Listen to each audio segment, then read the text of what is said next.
So one of the major principles that you need to understand in finance is assets versus liabilities. In fact, when you look at a company's balance sheet, you're going to find, just like this, assets on the left and liabilities on the right. And it doesn't just have to be a business, it completely applies to your personal finances as well. Now, all of these things can have complex economical terms, but to keep things simple for our purposes, assets are anything that put money in your pocket and liabilities are anything that take money out of your pocket. So in the big picture, you want to maximize your assets and minimize your liabilities. Most people buy a ton of liabilities thinking that they're assets, and that's why their financial picture looks really bad. For example, most people think that the cars they own or the homes they live in are assets, but in reality, they're liabilities. The second you drive your car off the lot, it begins to lose value, or in other words, it begins to take money out of your pocket.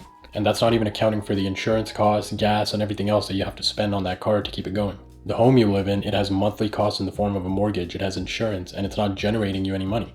Now, the interesting thing is, if you just take a second and flip it around, both of these things can serve as assets. For example, if I have a vintage car that's increasing in value over the years, it's hypothetically putting money in my pocket and it's now serving as an asset.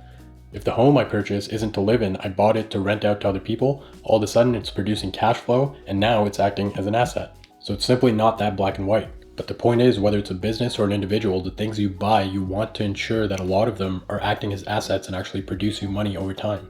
It's okay to have liabilities, and some of the fun things in life do happen to be liabilities, and there's nothing evil or wrong about them, but you want to make sure that in most cases, if you can get your asset income to pay for your toys and liabilities, that's the ideal scenario. And it can get complex. Like I said, if I take out a loan, for example, that's considered a liability, but if I use it to build a business that produces me more money than the cost of the loan, all of a sudden that loan is acting in the form of allowing me to build an asset. So your job is, every time you spend money, you need to consciously understand, am I spending this on an asset? Am I spending it on a liability, or a liability that can potentially act as an asset? It's not to stress yourself out, but it's to be conscious of what you're actually doing with your money. You at your job are a liability in the financial sense for your company because they have to pay you, they owe you something. But at the same time, that liability, because of the work you're doing, is producing the company income, and as long as you produce them more than they pay you, you're acting as an asset. You can certainly go down a whole rabbit hole and this thing can get very complex, but it is a very basic principle that needs to be understood both in corporate finance and personal finance. And again, when it comes to becoming wealthy, what you want to do is, with the active income that you make at work, you want to buy as many assets as you possibly can and have them pay for your liabilities. The assets you buy that are productive assets can include things like stocks, which are just buying part of a company. It can include things like rental properties.